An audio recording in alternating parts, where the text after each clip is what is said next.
Climate Change Minister Greg Combet will address the National Press Club today and assure Australian households that they will be fully compensated for any rise in power bills that flow from a carbon tax. The minister's in our Parliament House studio now. Greg Combet, welcome to breakfast. How are you, friend? I'm very well, thank you, Minister. A quote from your speech that we've all seen today: millions of households will be better off under a carbon price. They're your words.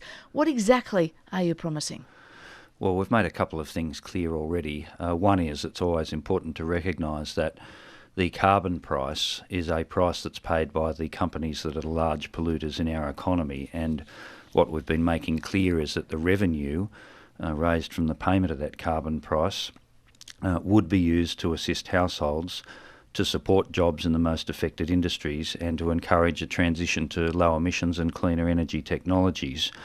What we're making further clear today is that the assistance we provide will represent more than 50% of the carbon price revenue to assist households.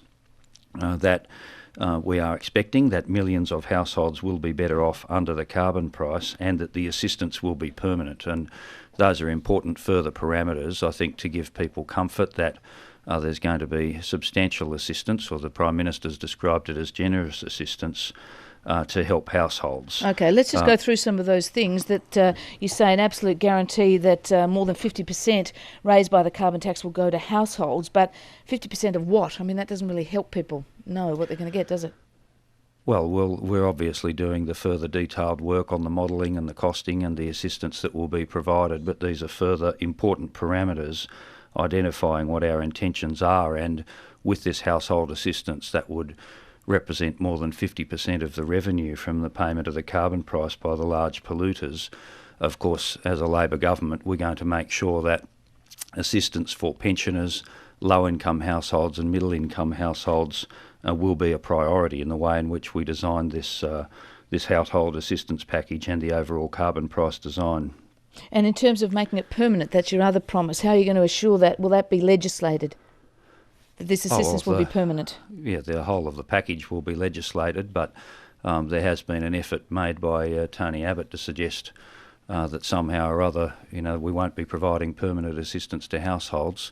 I mean, all we know about Tony Abbott's position really is that he's going to slug households for about $720 a week to pay for his policy, whereas what we're doing is requiring the payment for every tonne of pollution that is produced by the large polluters in the economy and using more than half of that revenue to assist households.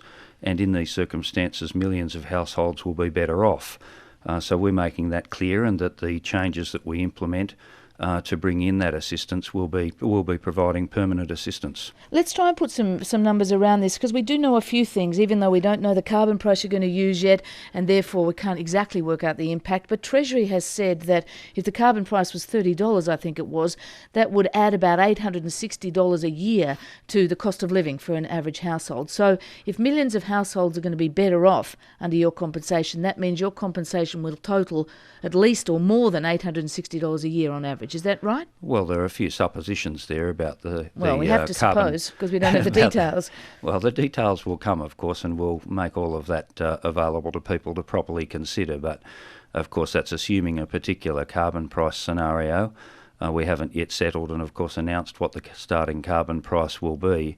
But also that modelling was done under the government's carbon pollution reduction scheme arrangements that we put forward in the last term of Parliament. And of course there are a number of important differences in the carbon price mechanism that we've already announced compared to the CPRS. So Treasury is working away at the detailed modelling as we speak, and it's a comprehensive piece of work, and when it is concluded it will be a vital input to the final design of the carbon price mechanism. But it is perfectly valid, as we have said, to say that this payment for pollution, this carbon price, will be paid by less than 1,000 companies in the economy that produce the large amounts of pollution, and that we will use that revenue to assist households, support jobs and support the drive to cleaner energy technologies, with more than half of the revenue going to assist households, and with a particular focus, of course, on assistance for pensioners and low and middle income households. And we are designing the package, of course, on the basis that millions of those households will be better off under the carbon price, and that the assistance will be permanent. Now, this is extremely important commitment to make to the Australian people in the design of this carbon price mechanism, and really the sorts of scare campaigns that Tony Abbott has been engaging in are completely unfounded and irresponsible and against the national interest, and of course obscure the fact that his sort of silly climate change policy is going to in fact take money from taxpayers, take money from households to the tune of $720 a year, and pay it to polluters. Quite the reverse. It's 12 to 8 on Radio National Breakfast. Our guest this morning is Climate Change Minister Greg Combet. But Minister, what you're actually promising today is really all that you and the Prime Minister and the Treasurer and others have been promising for a while, that households won't be worse off, most of them will be better off, and that there will be guaranteed compensation. The polls would suggest people aren't necessarily believing you. I mean, it's still your word against Tony Abbott's till we see the details, isn't it? Well, and of course there's a lot of work to do here. This is a very significant economic reform that at the end of the day is part of our, or a major part of our efforts to tackle climate change and to play a constructive role internationally. That what the scientists are saying is absolutely clear. The empirical evidence of rising temperatures is absolutely clear, and the risk to our environment and our economy is absolutely clear, and we need to respond to that by cutting our pollution levels and by driving investment into clean energy technologies. Now, putting a price on carbon is the most efficient way and lowest cost way of doing that in our economy, and that is essentially the construct we're putting forward. Tony Abbott, of course, been running a scare campaign. That's all he is, a mobile scare campaign. He's got no sound policy position.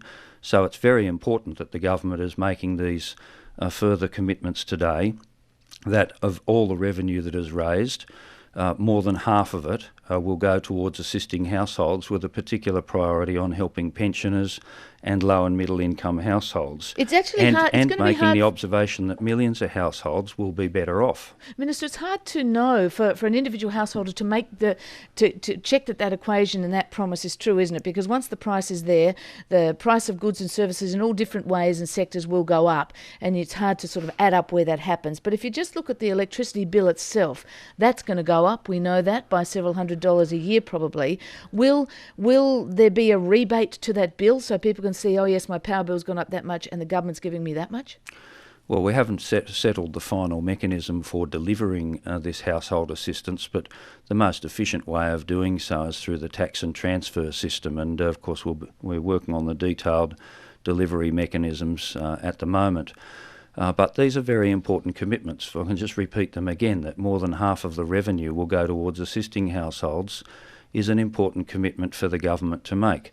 The fact that millions of households will be better off, that there's a particular focus on the needs of pensioners and low-income and middle-income households is extremely important. The fact that the assistance will be permanent is extremely important. Now, of course, we have a lot more detailed work to do in coming weeks. We will do that, and when it is finalised, it will be quite transparent how the mechanism will operate, what the potential price impacts may be, and how we will be assisting people, and how these households that I'm talking about would be better off. And how will the transformation to a low-energy economy, low-emissions economy be made? Where will the price signals be to encourage people to use less energy and to buy less energy-intensive goods and services if they're going to be more than compensated for the rise?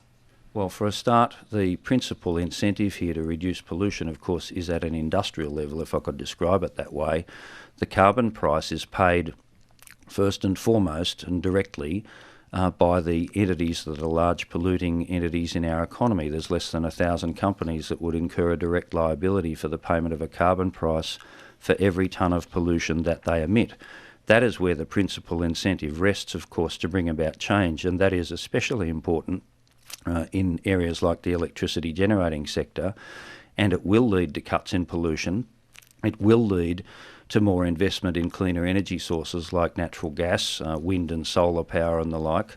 At the household level, there remains an incentive, even when assistance is paid to meet any price impacts.